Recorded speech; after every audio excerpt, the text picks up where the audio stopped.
मध्य प्रदेश में होने वाले उपचुनाव को लेकर एक बार फिर कमलनाथ सरकार 2018 का फॉर्मूला अपनाने की तैयारी में है। 28 विधानसभा सीटों पर होने वाले उपचुनाव की तारीखों के ऐलान के बाद कांग्रेस ने अपना वचन पत्र जारी किया है, जिसमें कोरोना संक्रमण को लेकर बड़ा ऐलान किया गया है। देखें ये खास रिपोर्ट।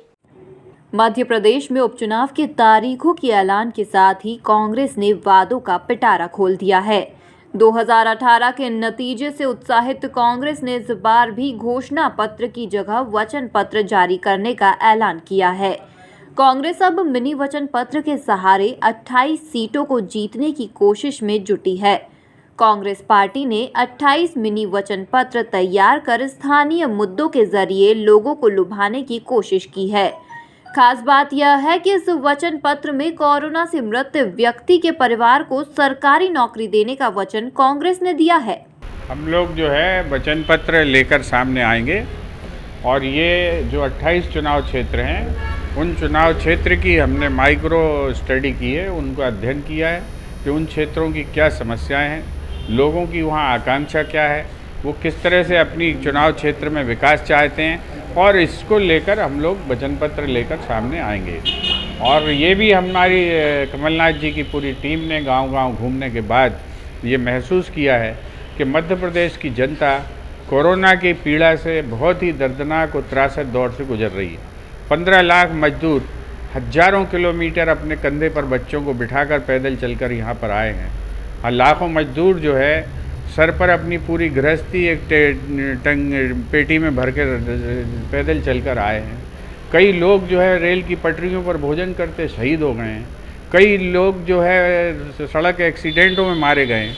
कई बच्चे अनाथ हो गए हैं। इन सारे लोगों को राहत पहुंचाना, इनकी मदद करना सरकार का दायित्व है और हमारी सरकार अगर आती है तो कमलनाथ जी ने ये तय किया है ये वचन के रूप में कि जिन परिवारों में कोरोना के कारण, महामारी के कारण कोई मृत्यु हुई है और उन परिवारों का कोई अर्निंग सदस्य जो उन परिवार चलाता था, अगर उसका नुकसान हुआ है तो सरकार जो है उस परिवार के किसी एक सदस्य को संविदा पर नौकरी देगी और उस परिवार को सहायता करने के लिए तत्पर रहेगी। ये हमारी सरकार करेगी अगर आई।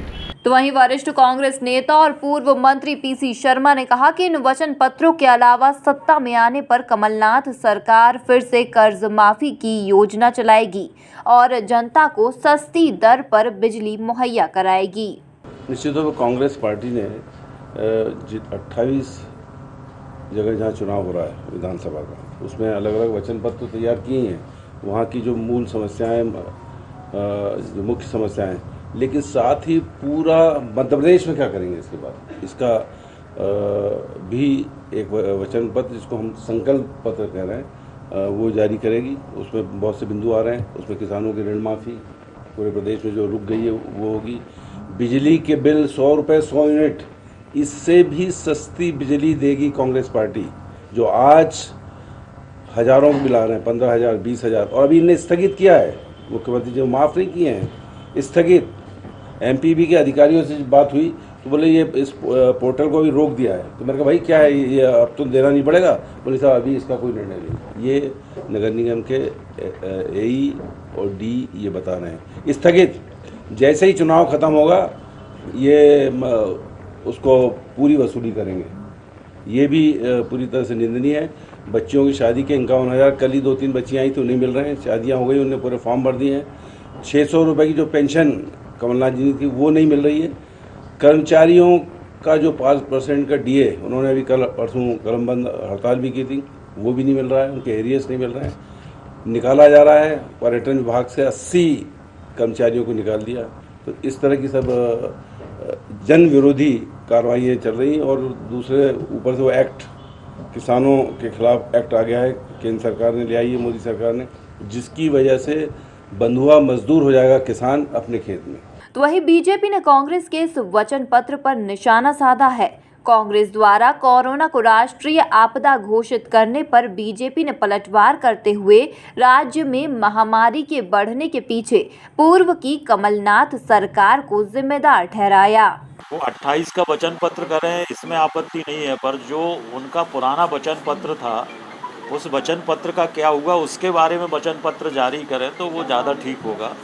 28 विधानसभा का क्यों कर रहे हैं? प्रदेश में उन्होंने जो वादा जनता से किया था सरकार के समय, उस वचन पत्र का क्या हुआ उसके बारे में वो सफ़ेद श्वेत पत्र लाएं तो वो ज़्यादा अच्छा होगा। देखिए, किसानों का कर्जा माफ करेंगे और बिजली का बिल हाफ करेंगे, इस तरह के सूत्र वाक्य कह के कांग्रेस पार्टी पहले पूरे प्रदेश को छलने का काम किया करती थी, लेकिन अब ये नई शिगुफेबाजी लेकर आई है कि 28 विधानसभा में 28 तरह के वचन पत्र पेश किए जाएंगे। आदरणीय कांग्रेस और आदरणीय कमलनाथ जी, जिस तरीके से आपने छल कर मध्य प्रदेश को छलनी कर दिया है, अब कोई भी आपकी बातों में नहीं आने वाला।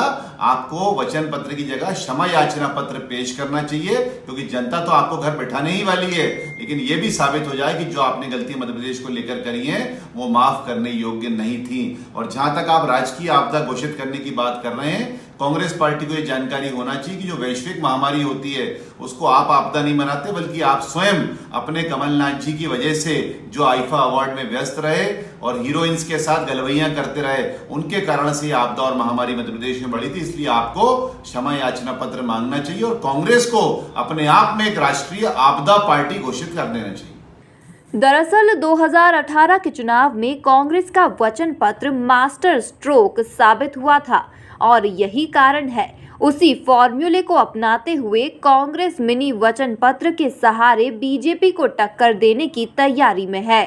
स्थानीय स्तर पर तैयार मिनी वचन पत्र कांग्रेस के लिए आखिर कितना कारगर साबित होता है, यह देखना दिलचस्प होगा। भोपाल से सुशील यादव के साथ राकेश शर्मा की रिपोर्ट।